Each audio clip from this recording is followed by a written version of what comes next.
CM DK Shivakumar ಅವರು ಸದಾಶಿವನಗರ ನಿವಾಸದ ಬಳಿ ಮಾಧ್ಯಮಗಳ ಜೊತೆ ಬುಧವಾರ ಮಾತನಾಡಿದ್ದು, ಹಾಲಿನ ವಿಚಾರಕ್ಕೆ ಹಾಲು ಮಾರ್ಕೆಟ್ ಮಾಡೋಕ್ಕೆ ನಂದಿನಿ ಹಾಲು ನಾನು ಹೋಗಬೇಕಾಯಿತು. ಆ ಮೀನು ಇದನ್ನ ಒಂದು ಇದೆ ನಮ್ಮ ಮುರುಡೇಶ್ವರದಲ್ಲಿ, ನಾನು ಮುರುಡೇಶ್ವರಕ್ಕೆ ಹೋಗ್ತಾ ಇದ್ದೀನಿ. ಅವರು ನಂದಿನಿ ಹಾಲು ಮಾರ್ಕೆಟ್ ಮಾಡೋಕ್ಕೆ ಹೋಗ್ತಾ ಇದ್ದಾರೆ. ಅದು ಮೊದಲೇ ಫಿಕ್ಸ್ ಆಗಿತ್ತು.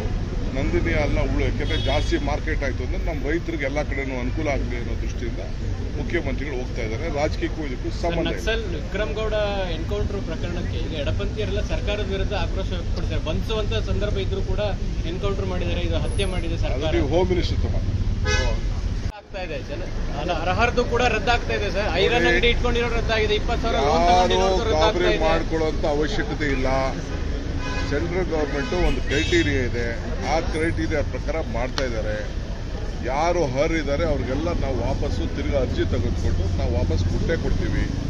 ಯಾರು ಬಡವರು, ನಮ್ಮ ಸರ್ಕಾರ ಇರೋದೇ ಬಡವ್ರಿಗೋಸ್ಕರ, ಅರ್ಥ ಆಯ್ತಾ? ಅಲ್ಲಿ ಏನಾಗಿದೆ ಅಂತಂದರೆ ಗಾಡಿ ಇರೋರಿಗೆ, 7.5 ಎಕರೆ ಜಮೀನಿನ ಮೇಲಿರೋರಿಗೆ ಅಂಥದ್ದೆಲ್ಲ ಕೆಲವೆಲ್ಲ ಕಾನೂನಿದೆ. ಆ ಕಾನೂನನ್ನು ದಾಖಲೆಗಳಲ್ಲಿ ಅವ್ರು ಅಫಿಡವಿಟ್ ಕೊಟ್ಬಿಟ್ಟಿದ್ದಾರೆ. ಆ ರೀತಿ ಸ್ವಲ್ಪ ಹೆಚ್ಚು ಕಮ್ಮಿ ಆಗಿದೆ. ಒಂದು ಊರಿಗೆ 10-20 ಆ ಥರ ಆಗಿದೆ. ಅದನ್ನೆಲ್ಲ ಸೆಟ್ರೇಟ್ ಮಾಡಿಕೊಡ್ತಾ ಇದ್ದೀವಿ. ದಯವಿಟ್ಟು ಸಹಕಾರ ಕೊಡಬೇಕು. ಕೆಲವು ಇನ್ಕಮ್ ಟ್ಯಾಕ್ಸ್ ಪೇಯರ್ಸ್ ಇದ್ದಾರೆ, ಸರ್ಕಾರಿ ನೌಕರಿದ್ದಾರೆ, ಸಹಕಾರ ಸಂಘಗಳಲ್ಲಿ ಪರ್ಮನೆಂಟ್ ಅಧಿಕಾರಿಗಳಿದ್ದಾರೆ, ನೌಕರರುಗಳಿದ್ದಾರೆ.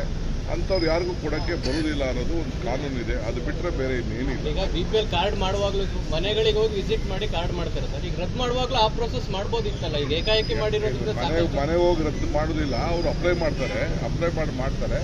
ಇದನ್ನು ಮಿನಿಸ್ಟ್ರಿಗೆ, ಚೀಫ್ ಮಿನಿಸ್ಟ್ರಿಗೆ ನಾವು ಎಲ್ಲ ಡೈರೆಕ್ಷನ್ಸ್ ಕೊಟ್ಟಿದ್ದೀವಿ. ನಾವು ಪ್ರತಿಯೊಂದು ಕ್ಷೇತ್ರದವ್ರಿಗೂ MLAಗಳಿಗೆಲ್ಲ ಡೀಟೇಲ್ ಕಳಿಸ್ಕೊಡ್ತಾ ಇದ್ದೀವಿ. ಅವ್ರಿಗೆಲ್ಲ ಅವರು ಒಂದು ಟೀಮ್ ಮಾಡಿ, ಆಮೇಲೆ ನಮ್ಮ ಇದು 5 ಗ್ಯಾರಂಟೀಸ್ಗೆ ಇವರಿದಾರಲ್ಲ, ಆ ನಮ್ಮ ಲೀಡರ್ಗಳಿಗೂ ಕೂಡ ನಾವು ಜವಾಬ್ದಾರಿ ವಹಿಸ್ತಾ ಇದ್ದೀವಿ. ನೀವು ಮನೆಗೂ ಹೋಗಿ ಯಾರ್ಯಾರಿಗೆ ಅನ್ಯಾಯ ಆಗಿದೆ ಅದನ್ನೆಲ್ಲ ಸೆಟ್ರೇಟ್ ಮಾಡಿ ಅಂತ ನಾವು ಹೇಳಿ ಆ ಕೆಲಸ ನಾವು ಮಾಡ್ತೀವಿ.